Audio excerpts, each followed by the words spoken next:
Welcome, everyone. Let me start recording this.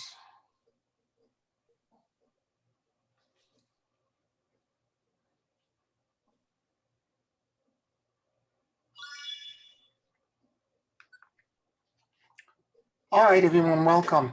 I want to continue our conversation, our previous conversation from the last 2 weeks about this idea of unrooting in us the fears and the root cause of the survival metrics that's holding us prisoner and trying to stopping us from achieving true ascendance through all of our bodies. And there are many reasons for this. One can achieve ascension by actually elevation of consciousness into the higher field, the higher densities, and then achieve ascension by the release of the body and the ascension into higher consciousness. But what I'm being guided to take you all into, particularly as it relates now to the divergence of multiple parallel realities. In other time, ascension in higher consciousness would be appropriate. Right now, for the work that we collectively have taken oath and have agreed to do, it's inappropriate, it's not enough, it's not sufficient. Because as it stands right now in the 3D world, there is all kinds of things that are connected to survival that we're being triggered into reacting to. Right now, all over Europe, I spoke with a student in Germany this morning, they are back in full lockdown.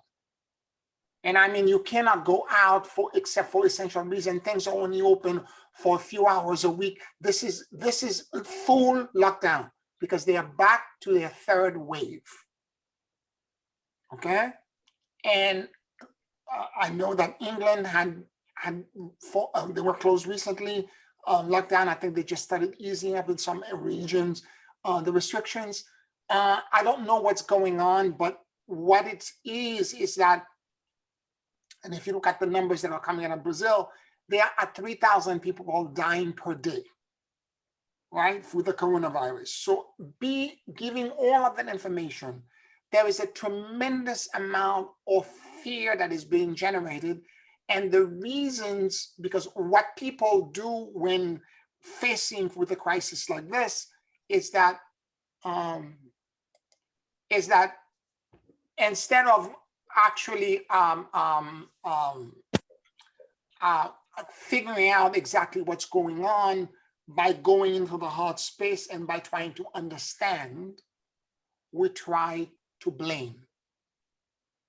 We try to still patch up the existing survival grid that we know by trying to figure out who's responsible. In the US, the way this is shaping up right now is by having blaming the Chinese, anything that's Asian. So therefore violence against Asian folks, shooting, punching, cutting, beating. It's the situation where you begin to blame others for the situation at hand. Nobody is taking responsibility for the fact that when the virus began to show up here, instead of doing the right measures and doing isolation and doing the right kind of things, we had a government that completely released control and allowed the virus to spread with no restriction whatsoever. So there was no responsibility for this and for the number of deaths that followed because of this. Right now in Brazil, the president there is the same way. He had the virus once. He said, I'm not going to get infected again. He's not wearing the virus. And he keeps saying to all the people all the time, as the healthcare system is about to collapse, stop being such a wimp. Why you be whining so much? Stop being such a wimp. So I don't mean for this to be a political statement. But what I wanted to talk about, and the climate change events and all the other stuff that are happening that are causing all of us to begin to go into fundamentally survival mode, because we're seeing threats everywhere, whether the threat of flooding, or there are earthquakes, or there are volcanoes, or there are unusual climate change events that are terrifying, like multiple tornadoes touching down, whatever they may be. We're perceiving threats, and because of the perception of these threats, we go back again to the reaffirmance and the realignment of survival at the very time when we were beginning to elevate into higher consciousnesses, to consider interdependence as a new way of being for the planet. So the existing paradigm is trying to hold us back by creating these kind of events that are catastrophic enough to cause us to try to ground and try to hold us in the same space we were in before. Now, I want to also talk about the fact that the way people react to survival is a bifurcation, okay? Some people react by explaining a conspiracy theory. It's because there's a cabal and all of these events, including the atmospheric event and the fire or weapons that the cabal has been working on. It's them, they are doing this, blah, blah, blah. And there's a whole background explanation that's taking people into a false narrative and a conspiracy theory in one direction. There's another one that's talking about something else, but neither one of them are the path to the new earth. There exists a third path. And this is the third path that we have to find. And that third path is not present currently, and it's not visible enough in the conversation, in the dynamic, for the rest of the planet to even perceive it, okay? Some people intrinsically in their core begin to feel that something is not right, but it doesn't mean that the rest of the planet is visible to a lot of people. You either are following the left or the right. You're either following this path or that path. And it's creating the pendulum swing, but it's not allowing individuals to find the emerging higher consciousness that's coming in. And that emerging higher consciousness has to do with this idea of, what's the word? Interdependence, this idea that there's a vision of a better tomorrow where everything are interlinked and interconnected, and that it is in the interest of the entire collective of all species and all races to cohabit and coexist in harmony. And when that happens, it's perpetual renewal and endless flow. And that vision and that purpose has to, and of course, this is the state when we go into the blessed field and when we surrender into source. That's what we're experiencing. We're experiencing the state of bliss, the state of surrender, and there is an endless flow of blessing that comes toward us.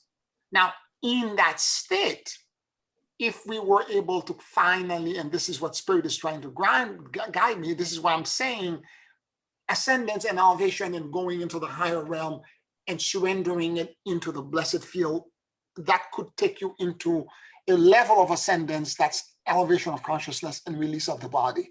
But because there is a galactic equator crossing where multiple parallel reality, let's say one parallel reality, this is conspiracy theory, the other one is saying you must assert yourself politically, you must reorganize 3D into the right order. We're going to fix what's broken in the survival, and we're going to still make the survival work. We're going to patchwork it. We're going to put enough duct tape and band-aid on the existing system, and we're going to still make it work, right?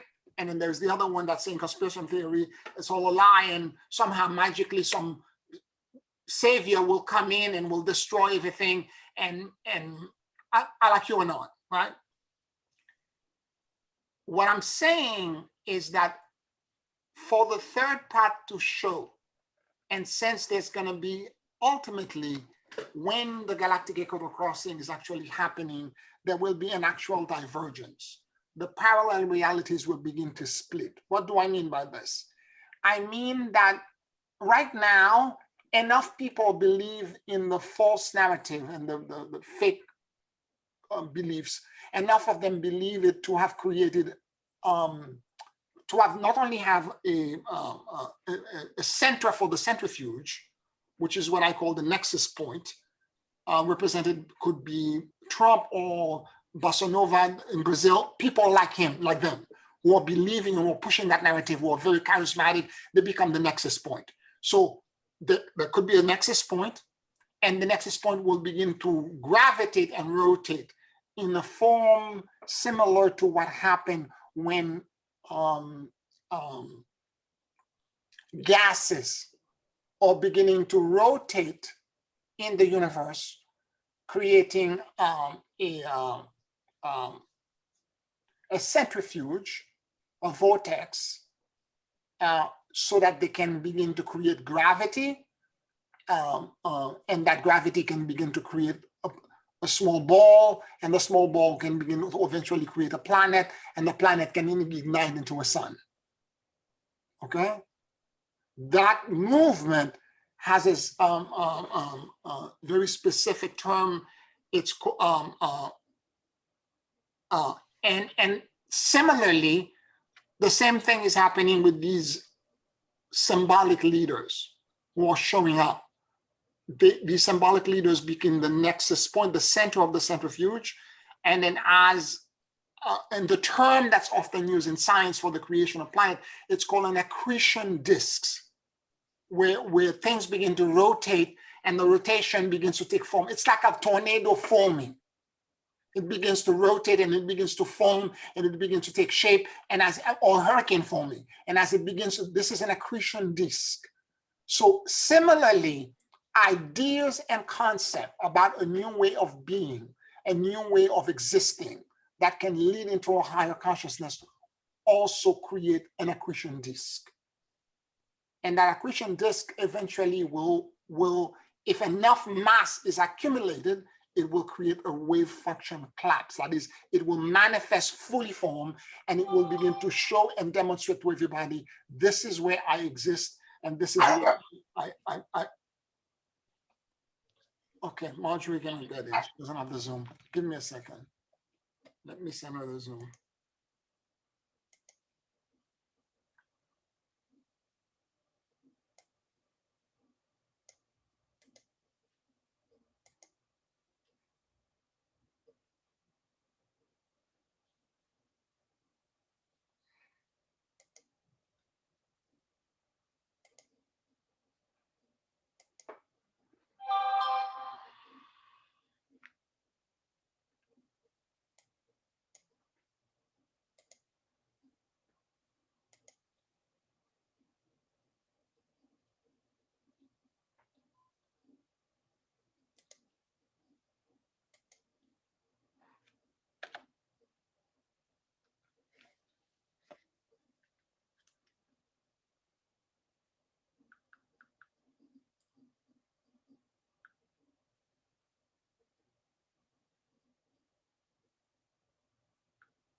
Okay, let's go back to this. So this accretion disk and this vortex that is being created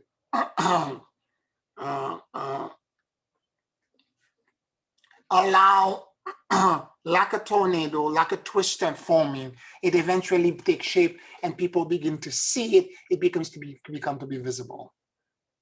The reason for me doing all this work for all these years is exactly for the reasons that I wanted to demonstrate the forming of the vortex of the new Earth. This is exactly why I'm doing it, because I want to be able to demonstrate it to the world, to let the world know that this vortex exists, and to give everyone an opportunity to have it manifest. But I cannot do it alone. Remember, the way it happened, sorry, I'm trying to get an additional light. The way it happened is that one vortex, the spinning began to happen, and the spinning is happening now. We're beginning to create the wave by the few of us who are doing all this hard work of ascendance in planetary leadership. And as we're doing this work, we begin to create a vortex, and the vortex begins to attract more people. The same way a few atoms, a few gas cloud begin to spin and rotate. And as they spin and rotate, they attract more. They create an entrainment, and they attract more, and they attract more, and eventually it manifests and clumps together and compose more complex molecule. All the gas particles begin to compose, and it gets more dense. It creates gravity, and eventually it fully manifests into a phenomenon called a wave function collapse. I am trying to lead all of us into doing something exactly similar, except it's going to be us elevating our consciousness into higher consciousness so that we can begin to accept and become aware of a ascended reality, and we can begin to accept it. And we cannot do it only in consciousness and allow our spirit to go into the salvation. We have to actually ground it into a physical body.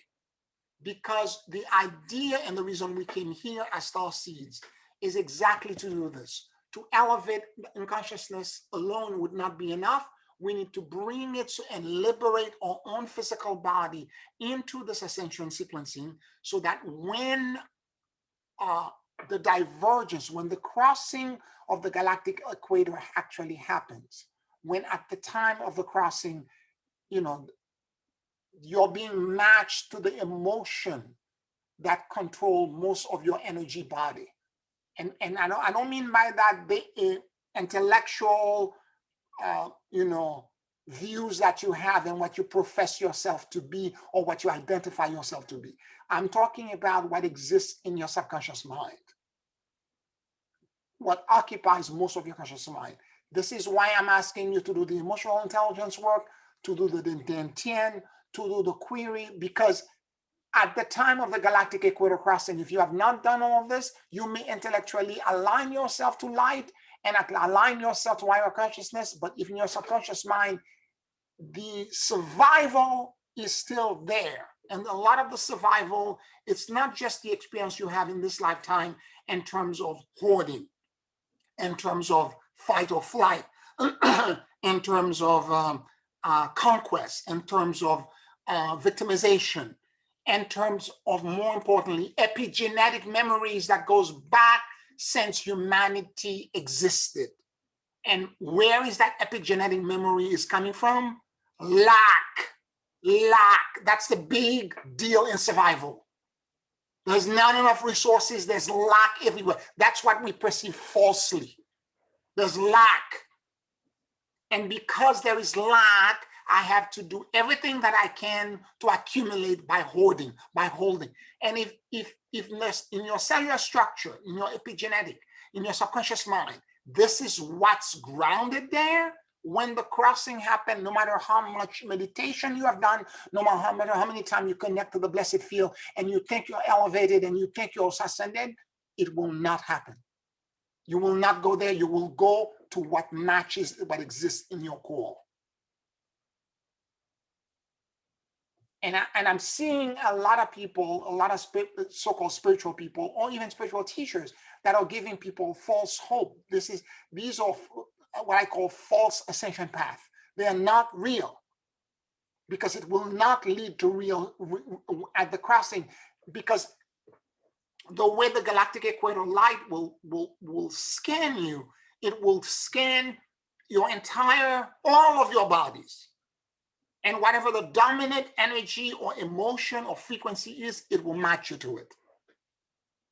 So if you have all these things that are buried in the darkness and in the caves and the recess of your subconscious mind, you have never addressed them, you're not going to go where you think you're going to go. No matter how many books you read, how many training you paid for, and how many modality that you know, it doesn't matter.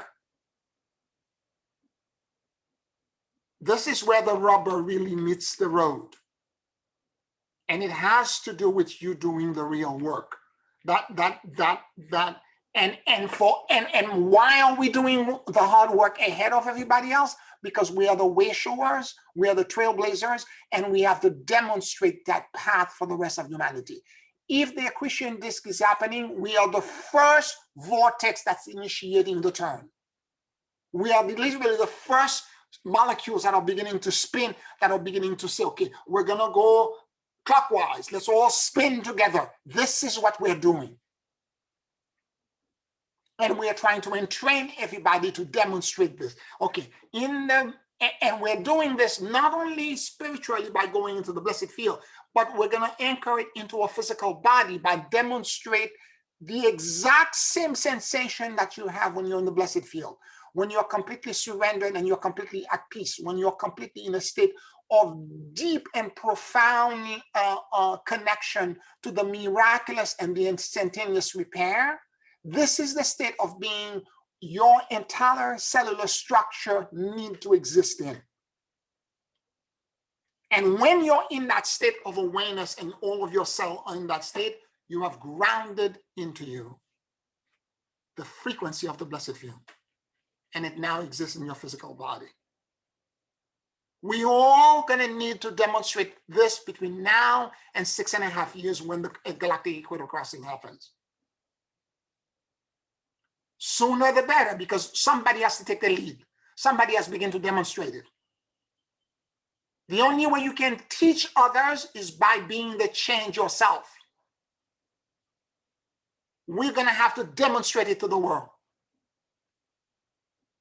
And as you demonstrate it, it doesn't matter how many practice you're doing, how great of a teacher you are, presenting all these ideas and concepts spiritually, physically, doesn't matter. It's to ground this knowing. And everything in the outside right now that's being mirrored in the 3D world is trying to stop us from doing this.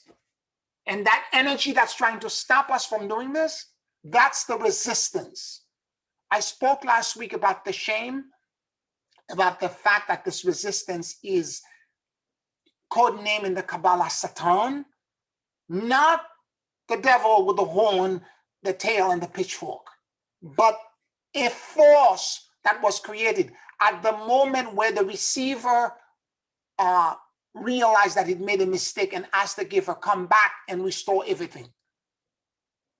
And the giver realized, I could give the receiver everything that it wants, but I need to touch it and scatter it and create a matrix, a field, a theater, a bubble, where these scattered pieces can learn to give and receive from each other and remove the shame. But for the shame to be removed by the act of giving and receiving, there has to be a resistance, something that's very complex and difficult to overcome, like a complex maze or jigsaw puzzle. And if you can bypass this and overcome it, you will now realize I've done a lot of effort, therefore I deserve the light, and the shame will be removed. I don't know if you're getting what I'm saying, but right now, with everything that's going around the world, be it the virus, being climate change, being the vaccine, being everything else that's happening, we are being bombarded to go into survival. Yet what we should be doing as planetary leaders in training, people who are going to try to, way showers who are going to try to demonstrate to the world a different path, we have to ignore the survival, because honestly, we're not in the savannah. We don't have to worry about this if we connect to the blessed field. If we allow this endless field to embrace us and to protect us and to gift us all of the support and the love and let this miraculous thing that when we take others into this blessed field, you're beginning to go into that state of blank. And you're beginning to go to that state of miraculous change and transformation. If we can allow our cellular structure to exist in that space. And I'm being honest with you. For me, what was shocking to me is that I can go in that state, I can remain in it for a few hours. And what's stopping me for full acceptance, remember I had said this to you, when you're doing the practice of the monadic merger, when you've done all of the hand of the clock, right? And you get to 11, and then you get to a state where you begin to feel, oh my God, I am in an altered state of awareness. I feel high. I am inside this vast space and everything is at rest. There is complete and utter stillness. There is not one thought, not one idea. All I know is that I am in a huge space. I have said to you before that when you're in that space, when you're in that awareness, you're actually connected at that very moment to the emptiness.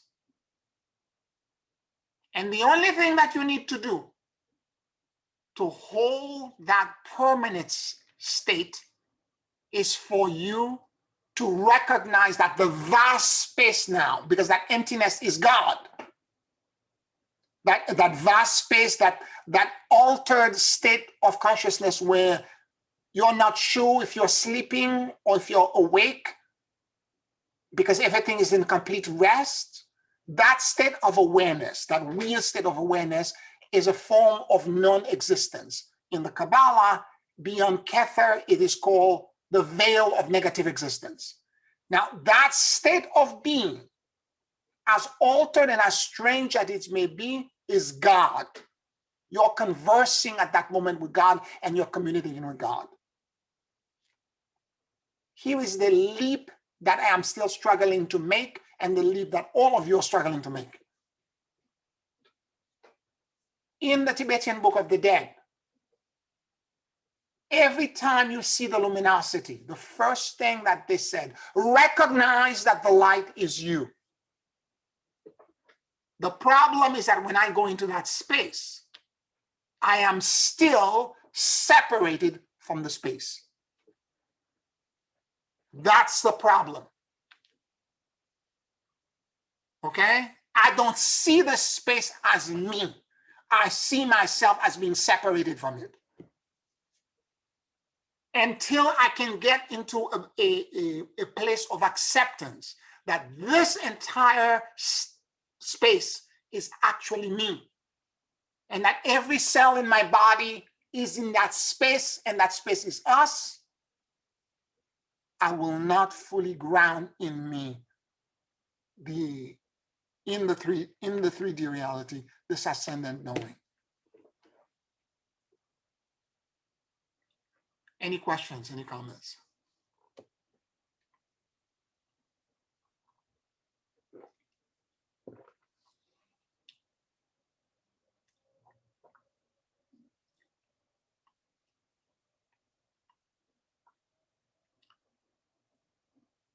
This part is important because till that happened, I am still dissociated from what the book says over and over, almost 600 pages, over and over again. They keep repeating all the time. Recognition and liberation is instantaneous. The only thing you need to do is to recognize that the light is you, that the state of non-existence that you go in when we experience that merger. It's not just God. You're looking actually at yourself, your reconstituted body. And that state of having no wrinkles and complete and utter rest, that's the state of consciousness that should exist in every cell in your body. There should be no disease. There should be no autoimmune problem. There should be no pain, no suffering, no infection. There should be none of this. If you can allow that rest to release all of the epigenetic memories that are coming from ancestors, from fear, from lack, from feeling abused, feeling victimized, trying to defend oneself, trying to conquer, trying to take over, all of that nonsense, that the way I had described the survival last week, think of the ravine that has a flow of water running underneath it, and that flow, Carl Gustav Jung calls these troughs archetypes. The riverbed is the archetype. The water, the quality of the water, whether the water is muddy, whether it's blue, whether it has sediment, whether it's turbulent, whether it's a flow, whether it's a rapid, depends on other factors that are feeding it. So you have a ravine and you have survival running through it. And you have all these tributary things that are connecting to it. Okay? Epigenetic memory. You have in it lack. You have another one that says, I can't identify with this incredible surrender. You have another one that's saying, I have to battle. I am the victim. And all of these multiple roots or side streams are all feeding it. And it's terrifying. It's a vast network. And when we recognize this, most of the time, we get very scared. I know I do.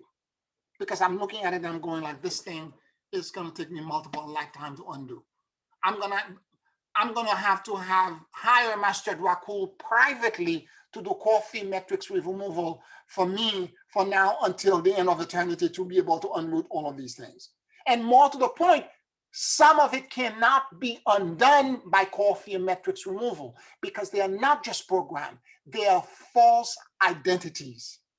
They are splinter psyches. They cannot be unrooted by coffee metrics removal programming. It's what Carl Gustav Jung calls a complex. And if it is a complex, the only way that you can get rid of it is by literally doing the universal breath and taking it into source and asking the blessed field, take this burden away from me. And the way I do it is that I don't think of all the detail. I think of some of the root causes, for example, the lack and the fact that I cannot identify. I'm still separated from this identity when I go into that field. I don't see myself as it. I see it as something immense and beautiful that's in front of me, but I'm there temporarily. I'm just there for a short visit. And I get some miraculous thing that happened within the short visit, but I cannot accept it again. It's because of the shame. I cannot accept that I belong in this.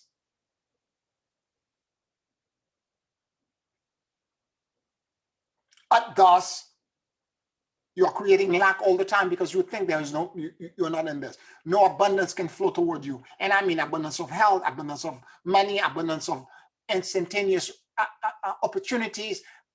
All kinds of things are beginning to be taken away from you because your belief, what you're holding cellularly in your body, is telling you something else.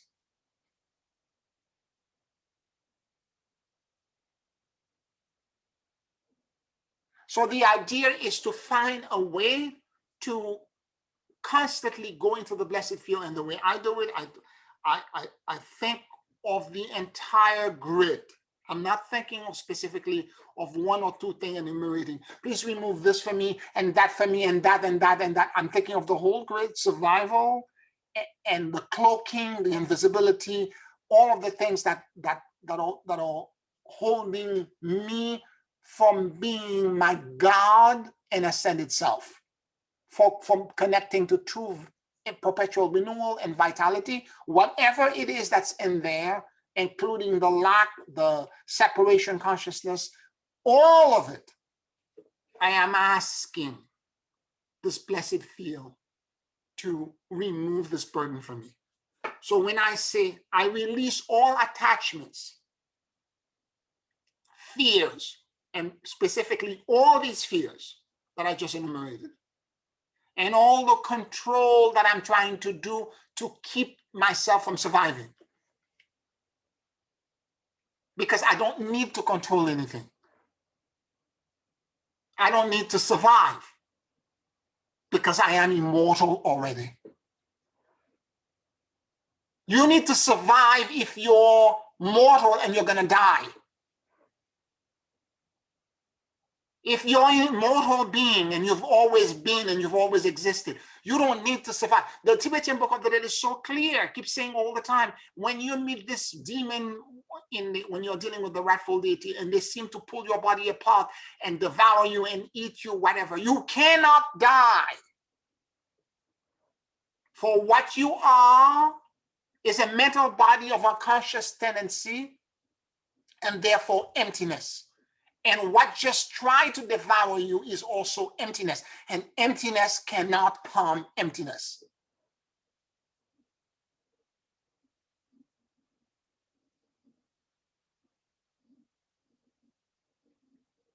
So when you're experiencing these distress, although they may seem completely real, and in the Tibetan Book of the Dead, the descriptions are so vivid, demons with multiple eyes, multiple head, arms as tall as the sky that are screaming and yelling and making all this great noise. And this is what's happening to us right now. These demons are out there. They are volcanoes. They are raging floods. They are fires. This is exactly what's happening to us right now. They are the virus. They're exactly what's happening. We are living to the bardo of the wrathful deities right now.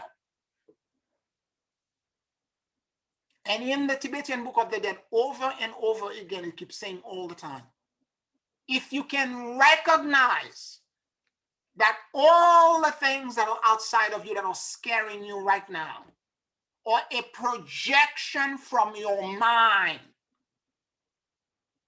You are the writer, the director, the actor that's creating this entire movie. And if you can recognize that all of it is exactly that, it's a movie, all of a sudden the demon disintegrates and all you begins to fall from the sky or rose petals, flowers. And you will then see behind it that it's a Buddha that will invite you into merger with its light.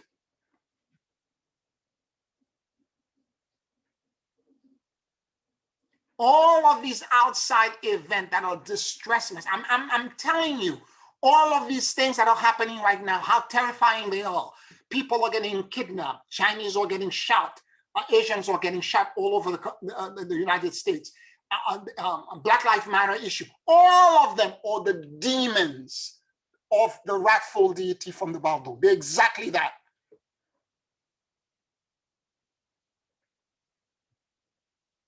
You don't need to be dead and going through the battle of death to experience the battle. The battle is happening all the time.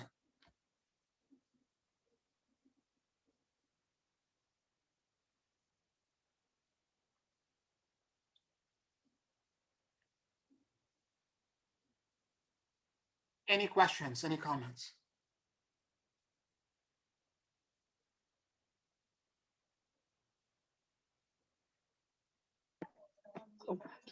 Just a comment, Pierre. Yes. I don't know if everybody read the book, the Tibetan Book of the Dead, and it was an eye opener for me when I read it, and I think because what Pierre is saying, you will see the coloration. I mean, of what they're saying in the Tibetan Book of the Dead and what we are living right now. You will see it and you will have a better understanding of what it is that we are going through. My suggestion is either, yeah, this is just a suggestion. I'm not Yeah, go ahead, go ahead. either that, because right now we need to read that book. We need to understand it, because from reading it, you will understand what is happening now. And if we're not reading it, I suggest, I mean, maybe you should do a series on that, Pierre, because it really was an eye opener for me. Mhm. Really, really, really, it was really deep for me. Really, although that the book it's a book that it's almost like a repeating things all the time, Mhm. but they have there's chapters that you go through, and it just bring you right back to the present, Mhm. to what's going on right now. Mhm. So I would suggest that people read it. And I think there's an audio on isn't it on YouTube, Pierre? Yes, yes. I think I've sent everybody a link to the audio. If you want to me to send that, I can resend it again. It's the one that's Richard Gere narrates. It's about 3 hours, and I've suggested. In fact, before you read the book, I would suggest that you listen to it first to familiarize yourself with the topics, and then go and read the book.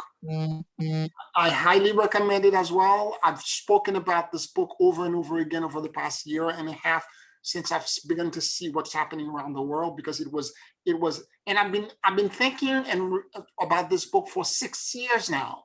I've been doing Yes. research and presenting it, because I know that what we're going through right now is an intense part of the Bardo of the that they call the wrathful deities. It's turbulence, it's chaos, it's fear, and the fear will show up as earthquake, fire, tsunami. It shows up as things that are terrifying to us. And if we can understand the wisdom that exists in the experience is not there to terrify us, but to give us the opportunity to remove shame and undeservedness by overcoming the fear and realize, wait a minute, I am contributing to this, I'm creating this. Peace and serenity is beyond that, and I need to accept my co-creation into this equation. And the moment you do this, the situation that you are facing physically, you will find a way to overcome it with grace. And more importantly, you will have gained liberation. It will not ever scare you again.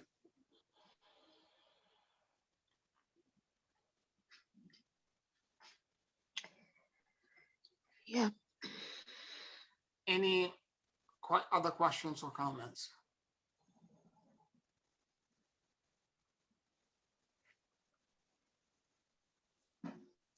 It's like I think the world is going to really the border of death in a way, and it's dying. The old ways have to go. Yep. For something new to emerge. Yep. And you know, and that book is really, it's really an eye opener. I mean, if you have that understanding, if you go to that book, I cannot, it's an amazing, amazing, amazing book.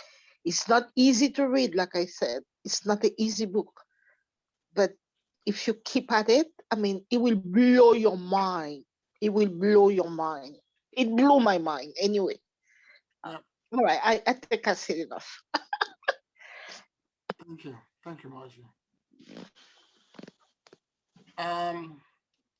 So the idea is to get to a state of you seeing that you're not separated from the liberation that you see. It's one thing when you go to the merger, you see the light, you see the ease, you see the flow, you see the liberation, yet you're still seeing yourself as being separated from it. It's another thing to completely accept that's my identity now. I am now this non-existence in every aspect of my life. Instead of me existing as a separate individual, as one bird, I am now the morphogenic awareness that's in the entire flock of billions of starlings. I am one with that awareness, and that awareness is me. And if we can do this cellularly, we will have literally achieved a great feast in terms of the role that the 144,000 have to play in opening the gate into the new earth. Because at first, to start spinning the vortex and start the accretion disk from moving, there needs to be 12. There has to be 12 for the dance, the clockwise dance to begin.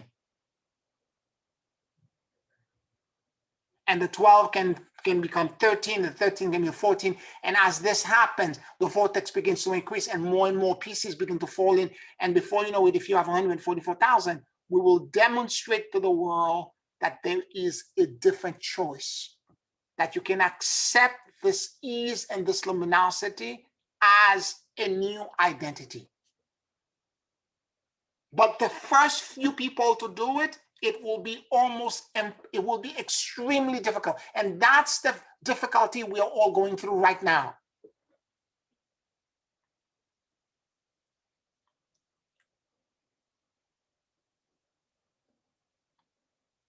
I forgot who was the name of the runner who broke the 1 minute mile, okay?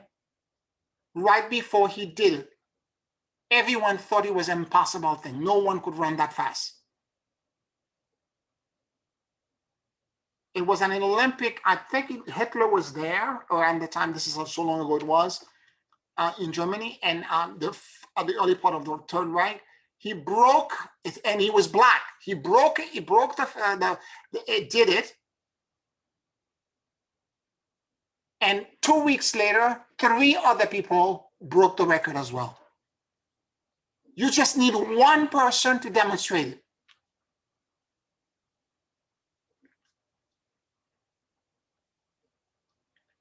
What is considered to be impossible, which is to surrender all lack and get rid of all the epigenetic memory coming back from ancestors and ancestors. I spoke about the fact that, for example, for me as an African American, Columbus discovered America in 1492. 10 years later, in 1502, the black trade started because all the Indians were dead in 10 years. And we started getting raided from West Africa. And for 400 years, there has been a mentality of survival for my epigenetic race that's connected to the black experience.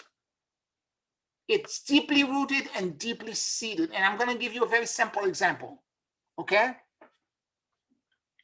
When I was undergrad school, I was an honor student with 9 other students in the special, I was in a fine art program in a special at my school, my undergrad school, and we did so many good work with architecture, built environment. We would design all these spaces, and in the summer, we worked with a carpenter, we created it. We all applied to graduate school. And all of us applied to the same schools. So when we took a year off after school to actually do a portfolio, we did it all together because we were all trying to, break a certain kind of glass ceiling. So I was the only black person in the group. So all of the other ones were white. So when I got words that I was accepted at Columbia University, and the architecture school accepted me, I was so happy that I ran to all of them, including my chairman, the chairman of my department. And I told all of them that I got in. Their response was lukewarm. So, it didn't bother me. What bothered me was the fact that my chairman, when I told him I got accepted at Columbia, you know what he said to me? He said, "Oh, you only get accepted because of affirmative action. You don't belong there." This was like somebody took a knife and stabbed me. And I'm going to explain to you why. When you have a history epigenetically going back for 400 years telling you that you don't exist as a person, you're owned. You are you end up having to work 3 times as hard to create visibility and to have people take you seriously and to even try to earn the same amount of money as everyone else. So what happened is that I didn't realize at the time how damaging that statement was to me. When I got into the school, I was literally trying to become invisible as I walked into the program. Because in my mind, what he said was true, that I don't belong. It was not my merit. It was not my grade. It was not my portfolio. It was none of the above. It's because of affirmative action that I am in the school. I don't belong there. It became so bad that for the first semester, we were on the second floor. The first year student were on second floor. No, third floor. Every time the chairman of the program shows up on our floor, I thought he came in to try to grab me by the neck and kick me out in front of everyone by telling me I don't belong. I ran into the bathroom to hide. This is how bad it was for me.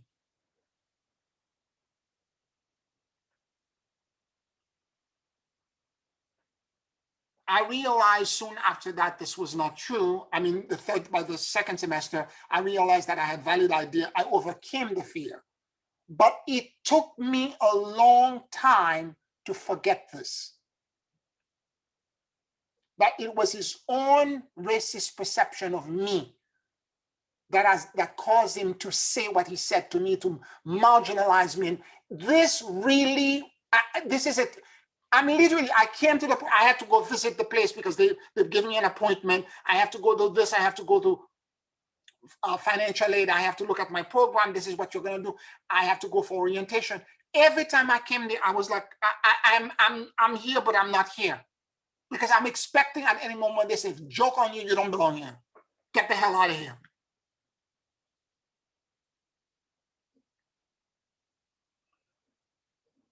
I'm saying this as one example of what, and why is that? Epigenetically, this has been happening to my ancestors for years. And the moment he said this, it triggered a whole bunch. It was like an avalanche.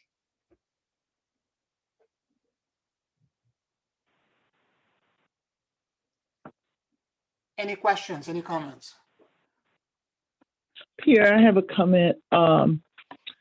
Actually, I think it helps to demonstrate that it doesn't have to be that profound because it's just in the everyday habits. I mean, this week I took my car to the shop and they had to give me a loaner car. So I have a stick shift. So I'm used to driving a stick shift. And so when I get in the car, you know, there's this 2 feet action, you know, that I don't have to think about. My feet just do it, you know. And then the loaner they gave me was an automatic car. So I drove the car to the house and I was pulled in toward the house. So I needed to back back when I got back into the car. When I got back in the car, I didn't think about I have an automatic now. My 2 feet just go into action. And there's one on the, you know, on the accelerator and the other one is on the brake. Now, usually one is on the brake and one is on the clutch. But so here I am mashing down on my gas and the brake at the same time and wondering why the car is not moving. and I had to call the service people to say, I don't know why I can't get this car to back up. And so she said, well, ma'am, is your light on, on the brake in the middle? And I looked and I said, and I pushed it down. I said, well, okay. I said, no, it's not on. And I just pulled it on. So I know it's off because I just turned it on and turned it back off. And then she said, ma'am, I don't know what to tell you then. And at that moment, it was enough to just jog me to say, Esther, you're in an automatic rather than a stick shift. So I'm saying that, that memory is there. Yep. It was there just with my feet, in those muscles, without me doing anything almost, it was just there, knew what to do or knew what it was supposed to do when it got in the car. Yep. So that's my story. Esther, that's right. Thank you for this illustration. It's beautiful. And I want to say to you, the dream that I had this morning that I had to pull you out to the side because you were doing something wrong in the car, that's the dream. Oh, okay. That's the dream that I had. I was sitting next to you. I'm like, she's doing it wrong. I'm trying to move your hand. I'm like, no. That's what I was doing in the dream. Oh, okay. Well, you saw it happening, and in real life. So odd. I'm like, why did I have this dream? This is so odd. I could not believe, it's just that little thing going from a stick shift to an automatic, or standard to an automatic. Yes, yes. And, it just took me a while for all of my body to line up. Like if you had asked me, was I driving an automatic? I said, of course I'm driving an automatic, but yet my feet were doing something else. Cellular memory was something else. Yeah, the epigenetic memory, your muscle were doing something else. Exactly. Beautiful illustration. Beautiful. Okay. Esther, it is so true what you're saying, because I've been going to working in Long Island. I've been doing this for 21 years. And sometimes I take the road and I don't even remember if I pass Kennedy Airport, or if I turn left, or if I turn right. I don't even remember. It's just that cellular memory, it just kick in. And by the time I reach to work, I say, oh, I'm already at work. It's like you do it automatically. You just do it. 21 years doing the same road, and it's like, sometimes I'm already home and I'm like, oh, I'm on Fountain Avenue already. It's like, I know exactly what you're saying, and sometimes that scares me, because I'm going to myself. Am I looking to see what's going on around me? Because I'm doing this in such a way that if there's something, you have to be a cautious driver. So if something is going to happen, it's just like I'm just breezing through it, and I'm not aware. Sometimes I'm not aware what's going on around me. Yeah. It's amazing. It's amazing. But anyway, thank you, Esther, for sharing this. Thank you both for your example. And what I can say this here is this: if it's a negative, destructive habit, like believing in lack that has existed for centuries like this, it's exactly the same way. So if it's a good habit, then terrific. If it's something that's really wonderful, that's going to enhance you, what we want to do is that we have to go in and deconstruct that negative stuff, deconstruct all of the lack, deconstruct of all of the epigenetic memories that are connected to ancestors that have been toxifying us And really, we just happen to share the same DNA as our ancestors. In this lifetime that I remember, I was not a slave. So for me to have all of these triggers, it's coming directly from the epigenetic memories. And trying to find my freedom and trying to liberate myself from. I did manage, as I said, by the second semester, I found my footing. I realized I had a voice. I realized I belonged. I was okay. I realized that this guy was just racist. He just made the comment because he was ignorant and racist. Okay? That's all. That's the only reason he said this. And I am the only one in the 10 students that had applied. I'm the only one that got accepted into an Ivy League school. And therefore, he had to destroy me. Because the black guy could not possibly be qualified enough to go into an Ivy League school. So I left it that behind. But for me, it's such a vivid example that and what Esther just said with the car and the pedal, the standard as opposed to the sixth shift, or Marjorie with the driving. Those are active illustration of when we're on autopilot and we're doing the same thing over and over again and not realizing that there is a different choice, there's a different way of doing it. And again, going back to what Esther and I have been talking about for over a month, I've been suggesting to you, you have to have different self-talk, different conversation with yourself because what happened, how do we, the key to this is that how do you remove this? Let's say, how did Esther become aware of this? She called, and then through the conversation over and over again, she then realized, she became self-aware. Oh my God, I'm in a standard call.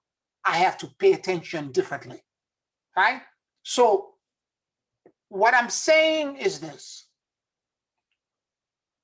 When you go into the blessed field, and in the morning, as I get in the state of surrender and I can feel the blessed field, I take this entire network and I release it. And I say to God, take this away from me, okay? I'm the identity that of lack, the identity of separation, that I don't belong, the identity that I am cloaked, I'm invisible, the identity, all these identities, I'm surrender all of it, take all of it away. And give me the solution set, give me the repair that I need, okay? So it's one thing that for it momentarily, spirit give you the energetic imprint and the frequency and the vibration of the scalar invert to cancel or rather to elevate the false belief into an ascended thing that will transform it and give it a different purpose.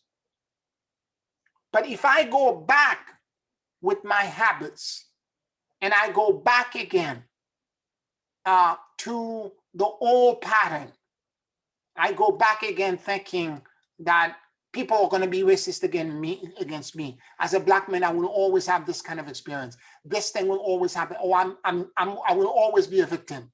Or I keep believing in lack. Okay. Therefore, I have to accumulate more and more money and more food and more. I have to bury a treasure wherever I go because I will not have enough. If I go back to that kind of, because we are the only species on the planet that has to do this. No other species, not even the apex predators. They eat and they hunt only when they're hungry. And after that, they don't bother, unless you're trying to hurt their young, they don't pay attention, they don't care. But we are the one that we do it for sport, we do it for hoarding, we have to keep getting more and more, and we have to keep hiding again because of the fear that somehow we're gonna run out. And if we run out, we will not be able to survive. And if you go back to that habit and your behavior is reaffirming this, whatever blessing that came from the blessed field, that brought to you all of this incredible change and transformation energetically, is washed away because you're now undoing the blessing. So your behavior, your self-talk, and then releasing all of this into the blessed field as a way to allow for the energetic endpoint to come in. But the energetic endpoint by itself is not enough.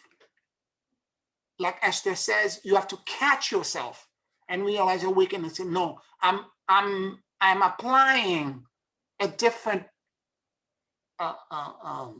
cellular memory and mechanic, muscle memory and mechanic to a different set of circumstances. And therefore, I have to realize where I am consciously and do things differently. After all, ascension is self-awareness. And if you're not moving your leg, your feet, your muscle in a completely different way, you're not going to be able to do it.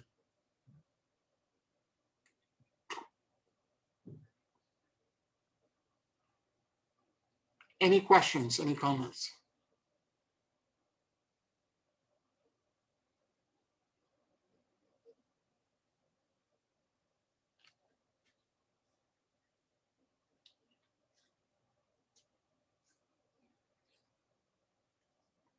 Now you do realize that, as I said, all kind of autoimmune disease or recurring disease that keeps showing up, particularly autoimmune disease, it's cells that are attacking other cells. It's coming from lack. If you were existing in a state of homeostasis and harmonium, where you are like the flock of starling in this blessed field, where everything has a role and a purpose, and you know, the morphogenic awareness that exists in the flock of starling, that every cell in your body exists in that state of consciousness, no disease would actually occur. Everything will perpetually function. You will be virtually immortal, invincible. I've talked about this in the last class, that when I was a kid, I thought I was invincible because, and for a moment there I was. And I don't know at which point all of this died because of all the fear that were being reinforced by the environment. I eventually lost it. I used to jump from roof to roof. I was not a bad kid. I was not a troubled kid, but I was, anything I wanted to do, I had no fear. I would just get up and do it.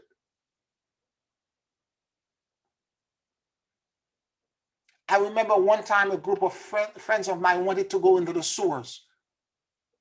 I went with them. We went into the sewers. I stuck like hell when I came out, but I did it. Anything that I was like, I'm going to explore it. Nothing stopped me. I was not afraid. I didn't catch any disease. Nothing like this happened.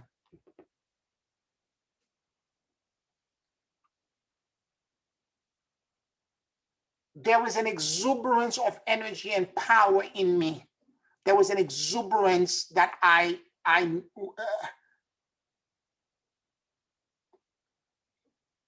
yes, Melton, I did do that. And there was an exuberance of power and exploration, and I did all kinds of things. There were times where I needed to, we were going to explore the mountains and we were going to go somewhere. My mother, living in Voodoo Island, you can't go anywhere without me, blah, blah, blah, blah. She's at work. I'm like, I'm off. I'm off. And I knew what time she was going to get home. I made sure I got home before she did. I smell like bush, like leaf. I spent the whole day with a couple of other friends just exploring.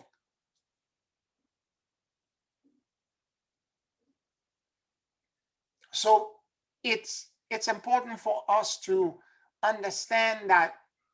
And at the time, I didn't even give it a second thought. It was just like, oh, let's go do this. And the energy was there.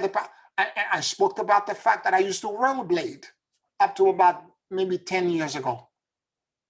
I would be on the street rollerblading on the waterfront, anywhere, Central Park. I was just like go dancing with the people in Central Park, and you know by the Shepherd Sheep's Field, just dancing with them for hours until the sundown.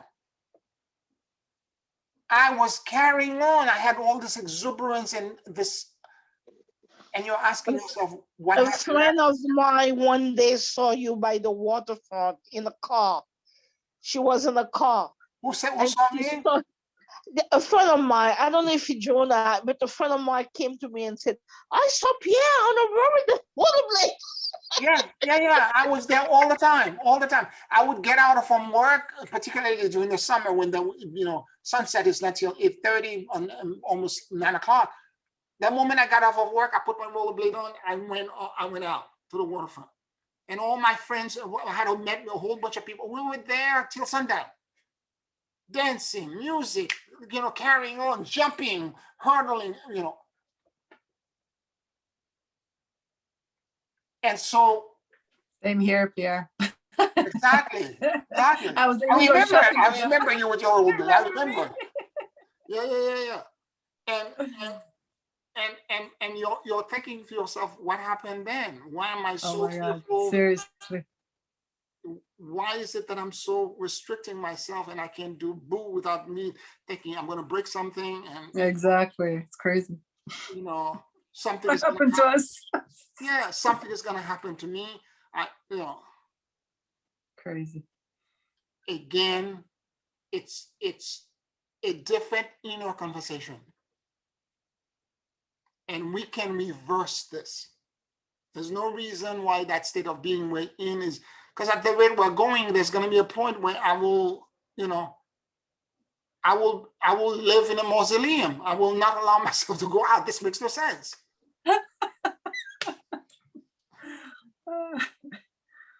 It doesn't make any sense.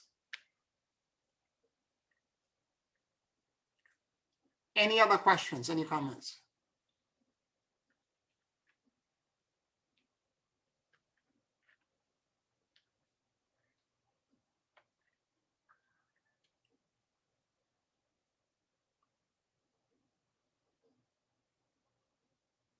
All right. We're going to take a 5-minute break. And when we come back, we're going to do our closing meditation. 5 minutes.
Take a very deep and slow breath.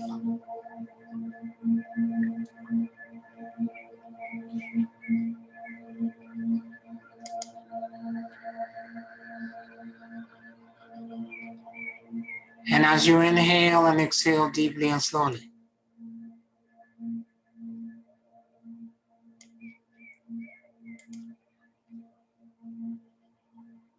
allow the universal life force that permeates everything to enter into your lives.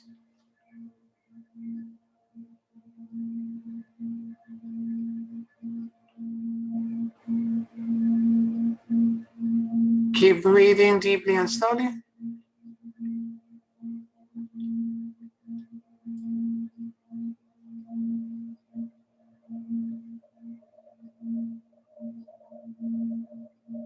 And let your soul and your awareness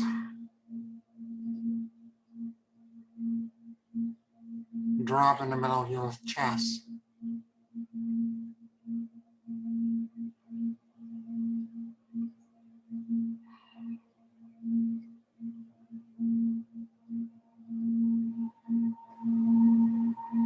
Please forgive me. I love you. And I let go.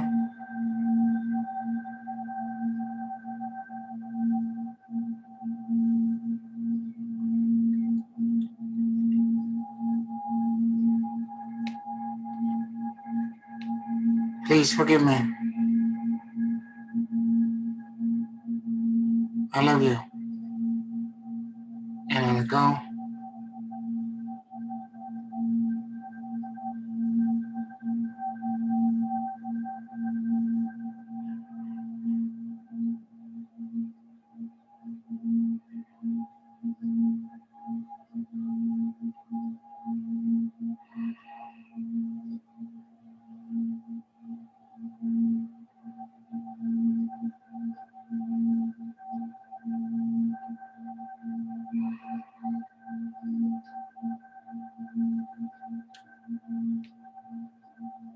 Become aware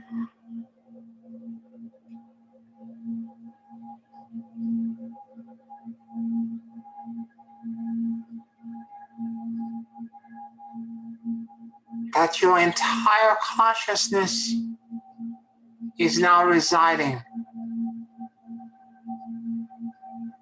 in your heart space.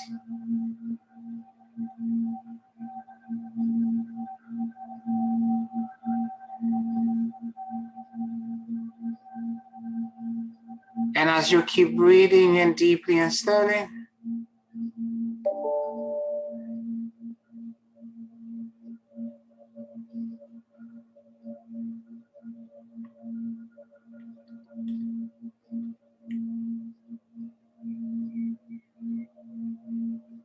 let it now entrain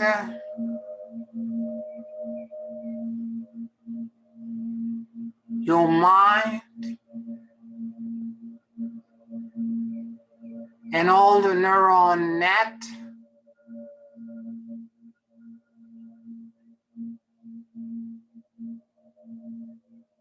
that exist in your brain.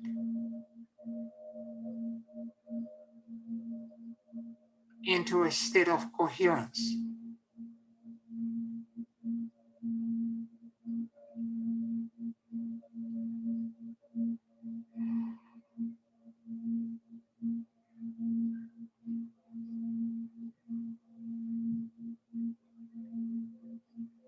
Keep breathing deeply and slowly.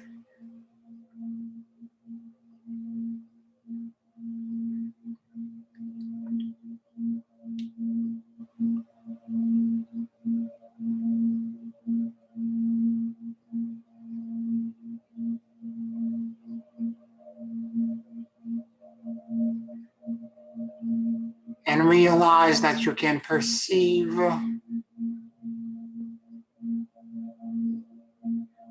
subtle shifts in awareness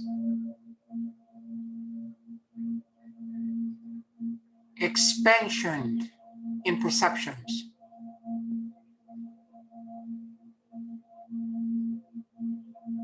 altered perceptions and knowing,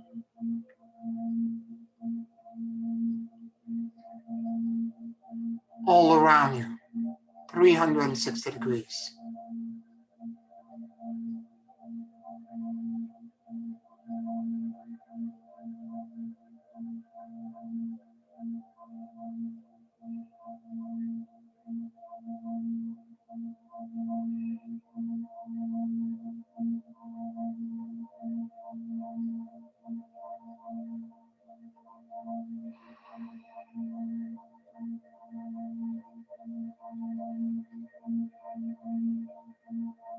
Please forgive me.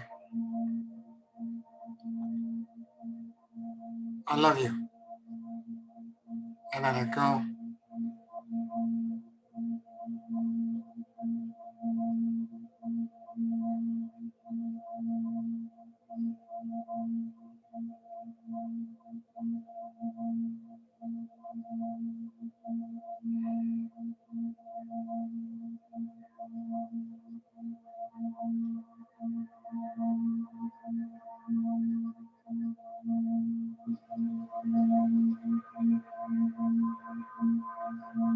I release all attachments, fears, and control.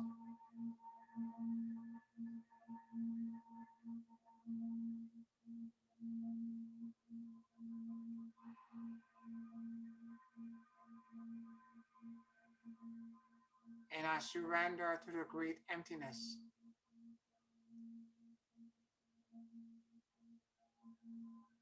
And endless luminosity.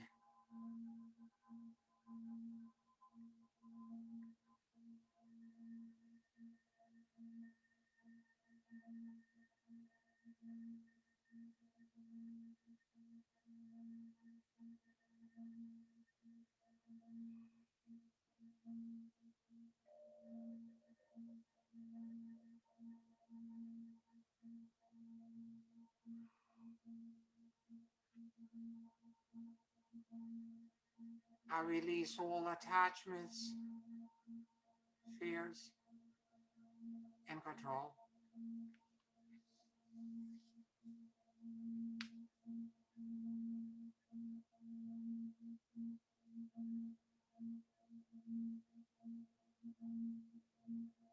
And I surrender to the great emptiness and endless luminosity.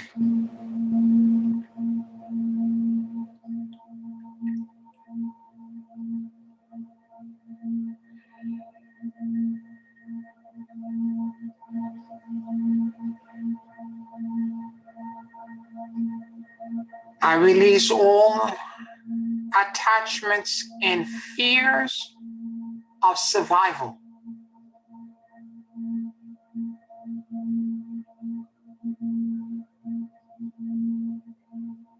And all of my attempt to control it.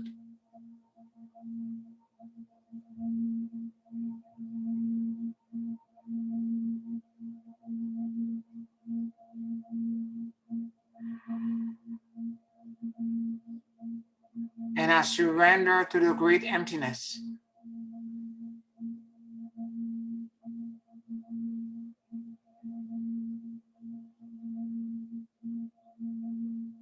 And endless luminosity.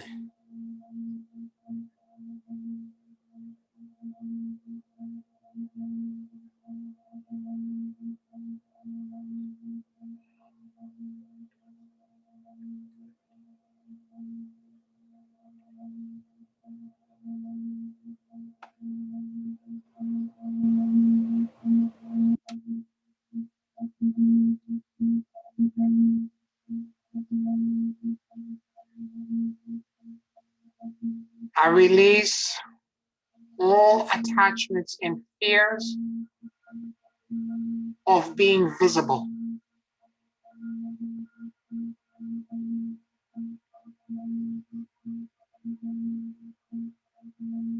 I release all control hold of this.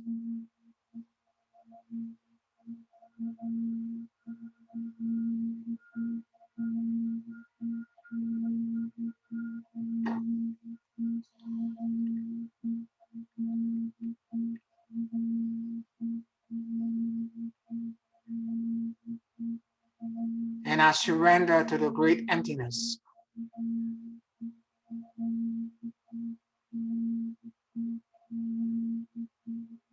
And endless luminosity.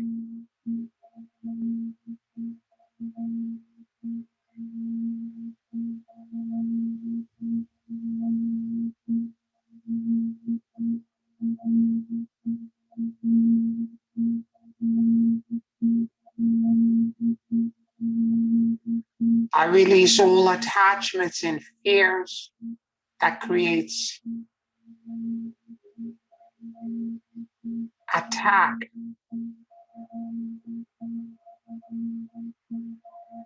battling, conquest.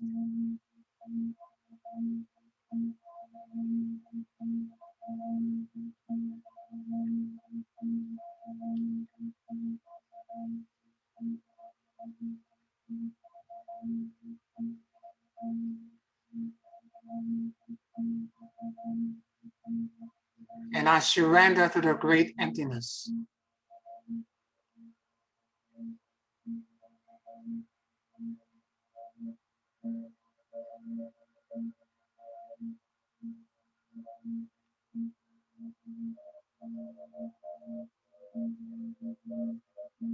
And endless luminosity.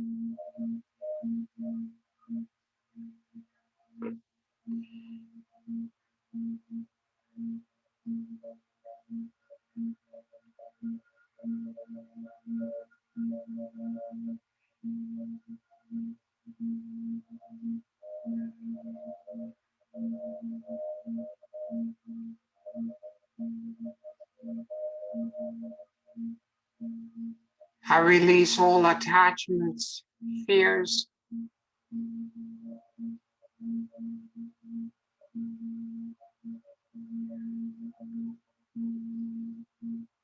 that are creating hoarding.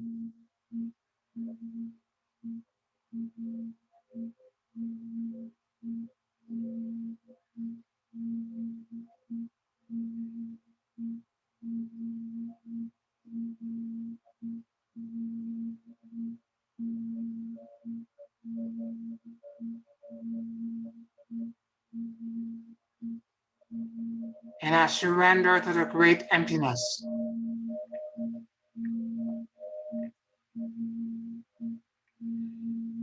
And endless luminosity.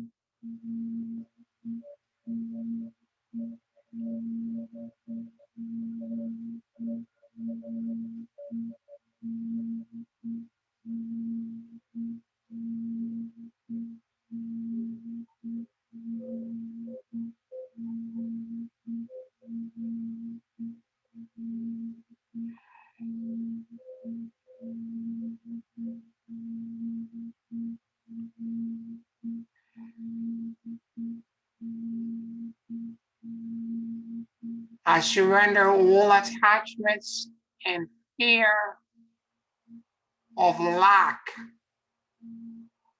of not having enough.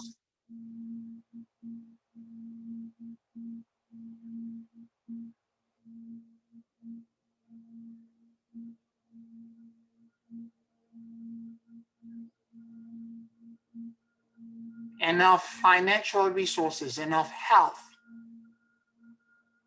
enough opportunities, enough miracles, enough instantaneous repairs.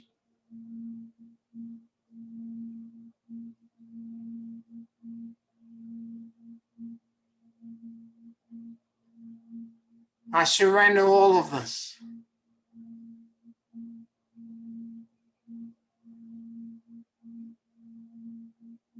into the great emptiness.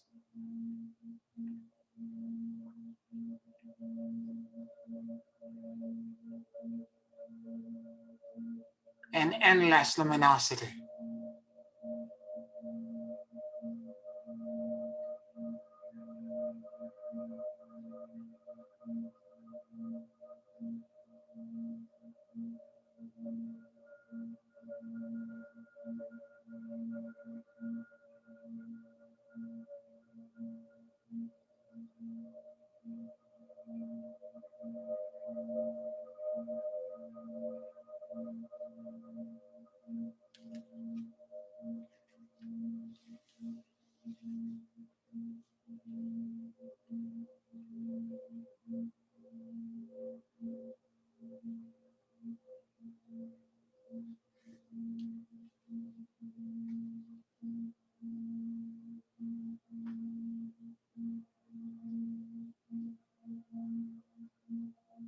I surrender all attachments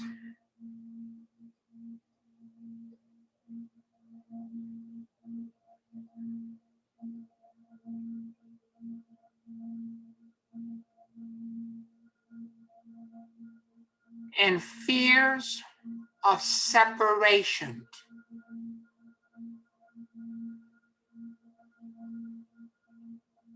from the blessed field.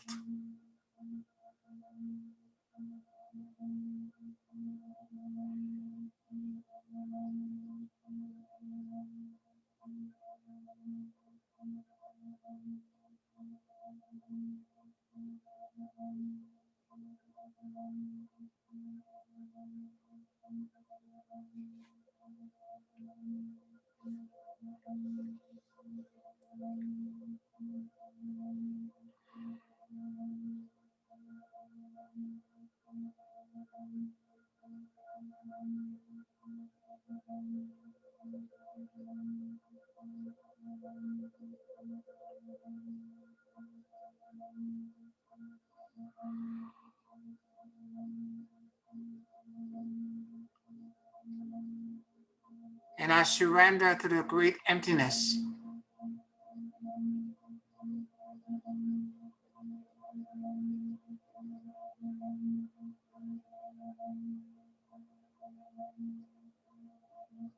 And endless luminosity.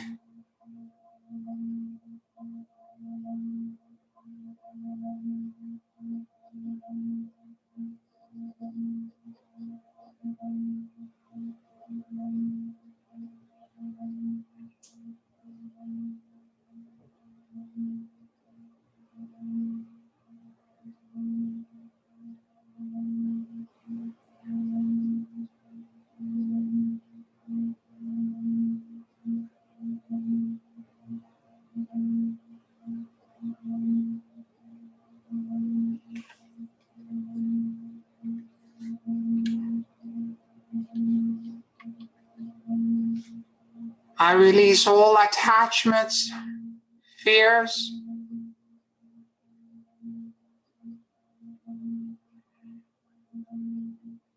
and shame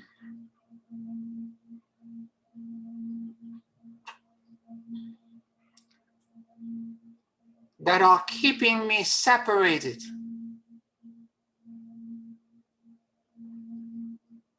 from infinity times infinity.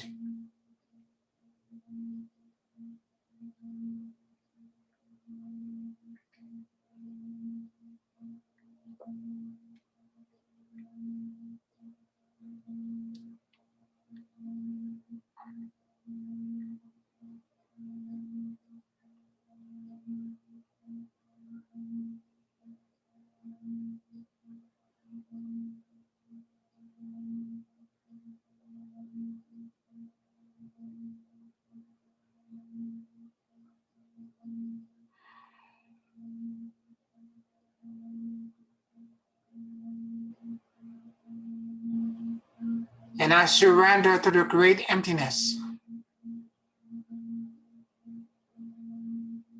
and endless luminosity.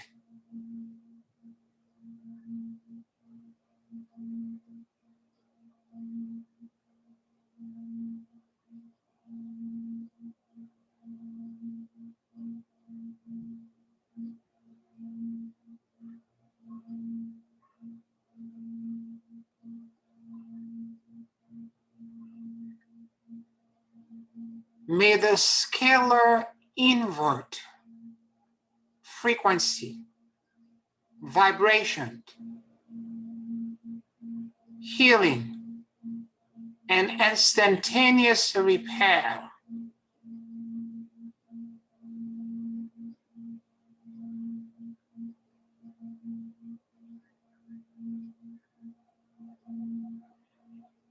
to reassign all all of these resistance.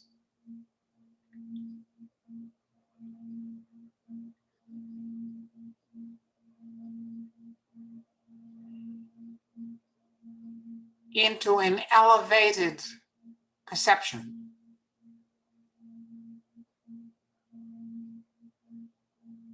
Pour down upon me like a cascade and rain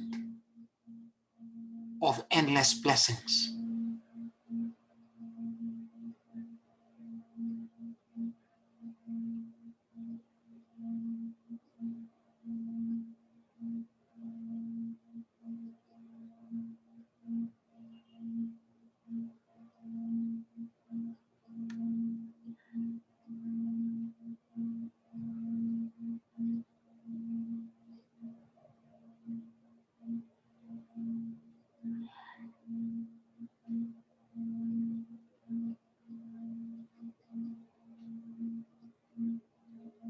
And let this flow of endless blessings and perpetual renewal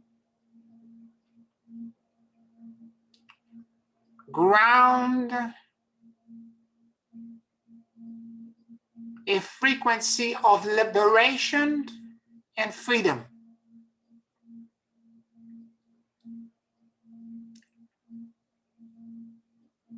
into the more than 50 trillion cells in my body.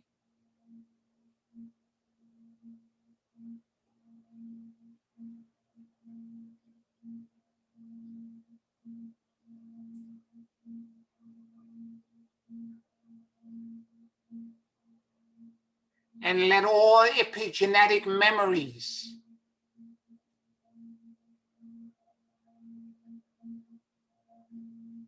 be erased,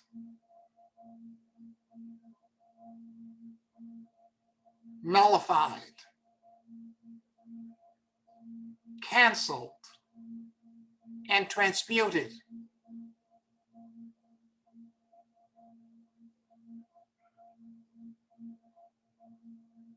into an awareness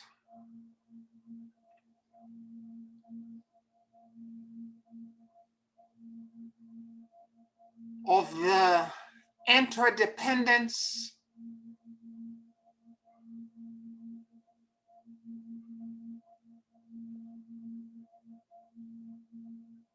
of the endless morphogenic blessings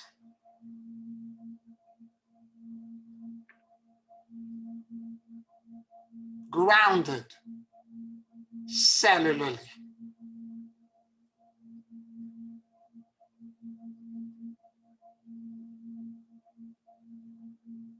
Let all the cells in my body begin to harmoniously hum, vibrate,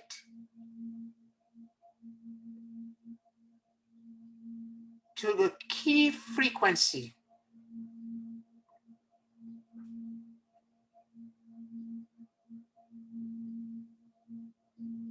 of the immortality, vitality, and perpetual renewal.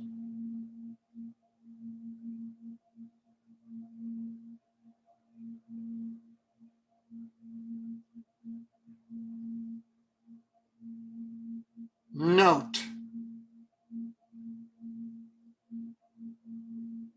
that all conscious and living awareness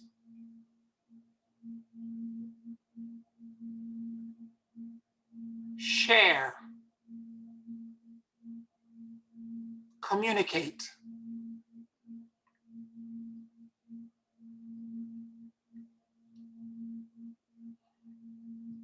and exist in.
Let this now begin to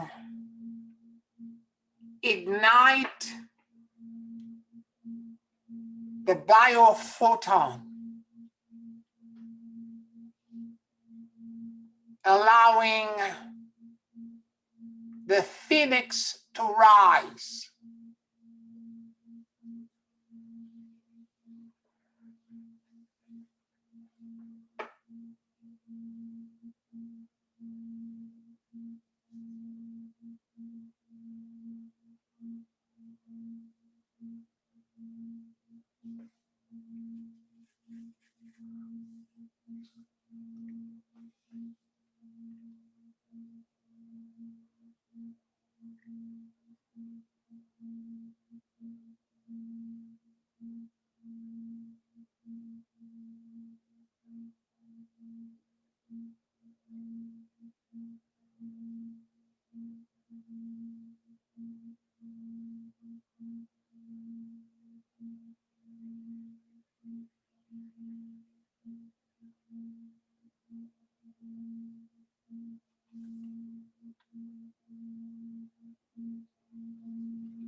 And let the more than 50 trillion cells in your body ignite as one flame.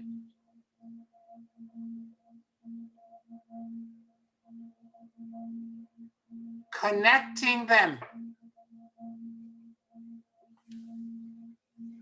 to the celestial axis of Melchizedek.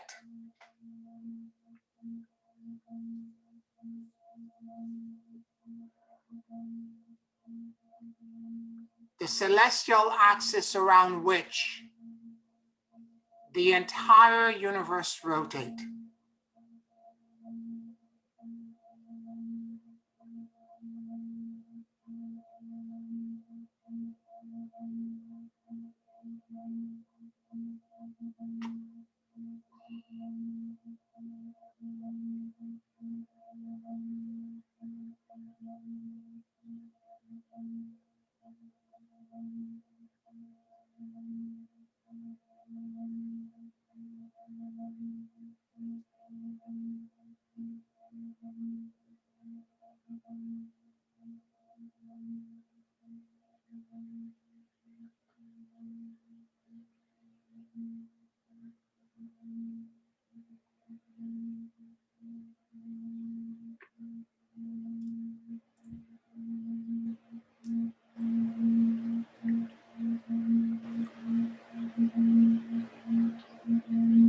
Let this blessed freedom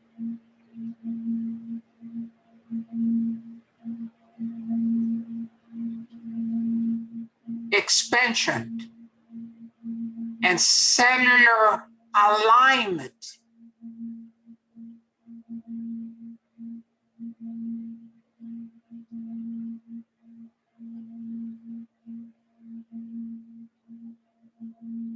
restore in you the first estate of the primordial man, Adam Cadnan.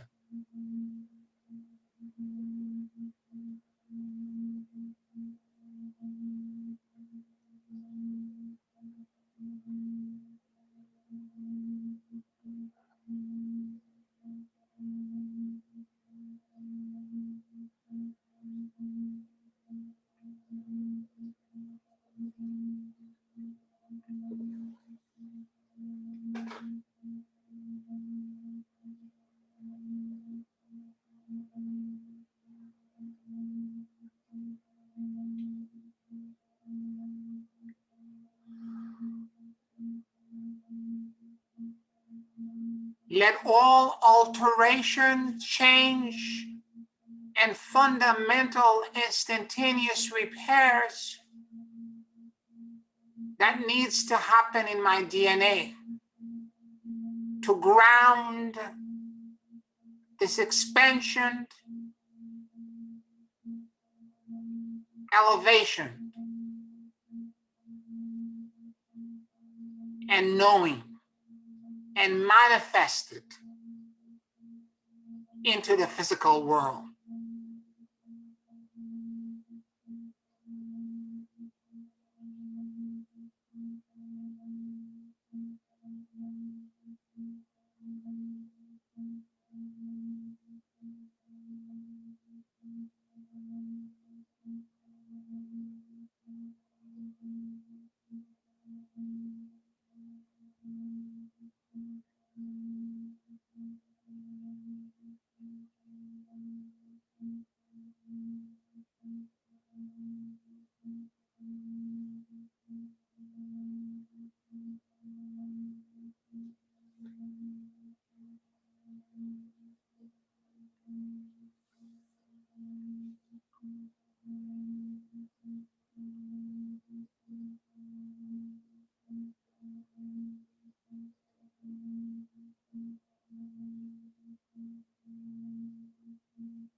May the peace, the serenity, and the liberation that I know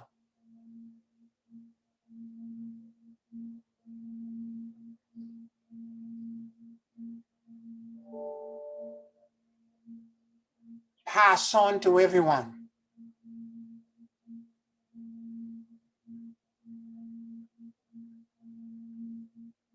in my circle of influence.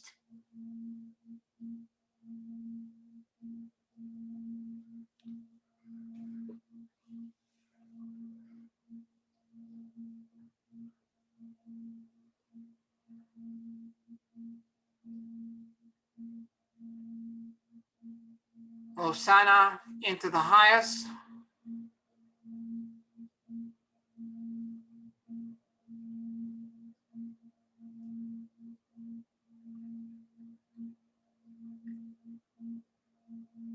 Hosanna into the highest.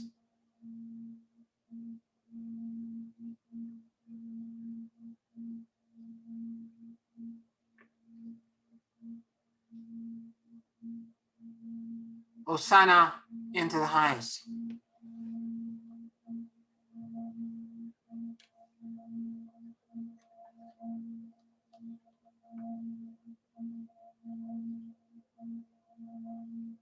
Take a very deep and slow breath.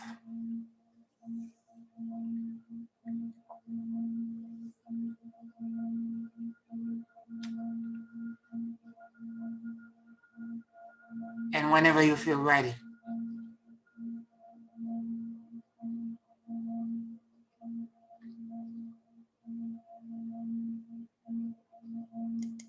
you can open your eyes.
How you all feeling?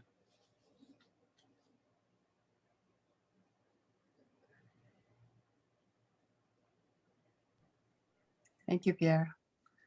You're welcome. Great as always. Mm. You're welcome. I see that people are still processing, so I'm not going to take any more time. I want to thank you for listening, and love to everyone for this week, and I'll talk to you next weekend. Thank you. Love you. Bye. Good Bye. night, everyone. Thank you, Priya. Bye-bye.